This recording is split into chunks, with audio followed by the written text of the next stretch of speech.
রহমান রহিম। আসসালামু আলাইকুম। আশা করি ভালো আছেন সবাই। আমরা এখন পাহাড়ি রাস্তায়। আপনারা যদি পাহাড়ে বেড়াতে আসতে চান, ঘুরতে চান, আসবেন, ওয়েলকাম। তবে এখানকার প্রকৃতি উপভোগ করার জন্য, এখানে ঘোরাঘুরি করার জন্য আপনাকে যে যানবাহনটি হায়ার করতে হবে, অর্থাৎ যে যানবাহনটি হায়ার করলে আপনারা পাহাড়কে খুব উপভোগ্য মনে করে দেখতে পারবেন, সেটি হচ্ছে এই গাড়িটাকে কি বলে ভাইয়া? সাদা পিকআপ বলে। এই সাদা পিকআপ, একটি সাদা পিকআপ যদি আপনারা হায়ার করেন তাহলে খাগড়াছড়ি, রাঙামাটি, বান্দরবান এবং সাজেক এই এলাকায় ঘুরে বেশ আনন্দ পাবেন এবং এই পাহাড়ের যে মনোমুগ্ধকর দৃশ্যগুলো আছে, প্রকৃতিগুলো আছে, সেই প্রকৃতির একদম সন্নিকটে আসতে পারবেন, উপভোগ করতে পারবেন।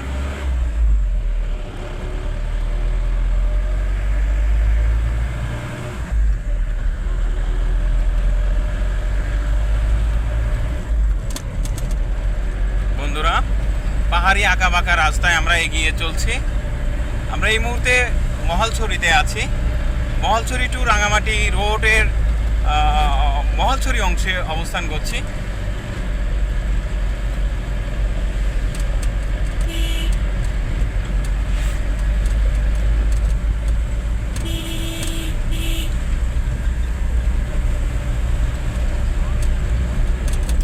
এই পাহাড়ি জার্নি উপভোগ্য করার জন্য অবশ্যই আপনাকে মাথায় রাখতে হবে যে ভালো একটা যানবাহন হায়ার করা।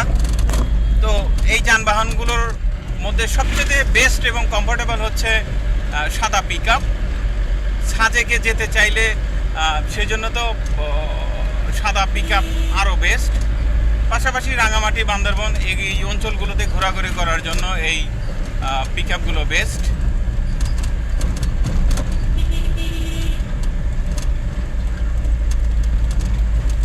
জীবনে বাঁচতে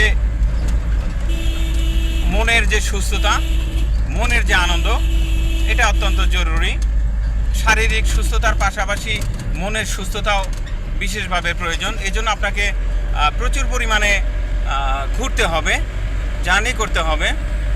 আপনি দেশ বিদেশে যেখানেই ঘোরেন না কেন, যত ঘোরাঘুরি করবেন আপনার জ্ঞান তত অর্জন হবে, আপনার দক্ষতা তত বৃদ্ধি পাবে, আপনি পৃথিবী সম্পর্কে তত বেশি জানতে পারবেন।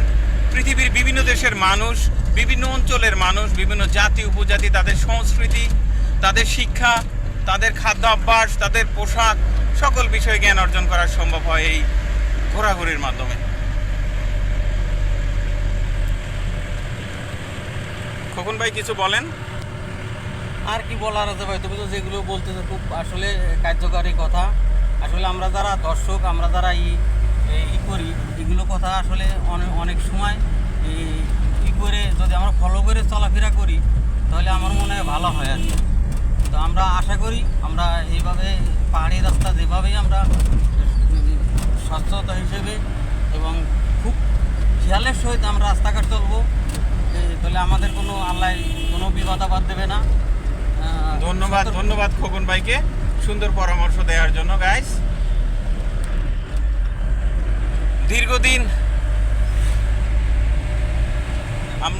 দীর্ঘদিন পর এই রাস্তায় আসলাম।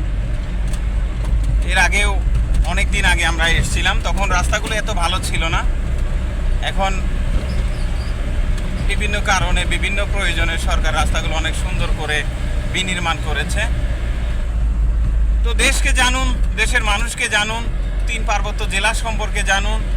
এই জেলায় অনেক দর্শনীয় স্থান রয়েছে, সেই স্থান সম্পর্কে জানুন এবং সেই স্থানগুলোতে ঘুরতে আসুন।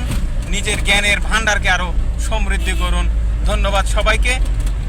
আরও আগামীতে নতুন কোনো ভিডিওতে আপনাদের সাথে দেখা হবে। তো যাওয়ার পূর্বে আপনাদের একটি কথা বলে যেতে চাই, সেটি হচ্ছে আমার এই ইউটিউব চ্যানেলটিতে নিত্য নতুন ভিডিও আপলোড করা হবে, বিভিন্ন জ্ঞানমূলক ভিডিও আপলোড করা হবে।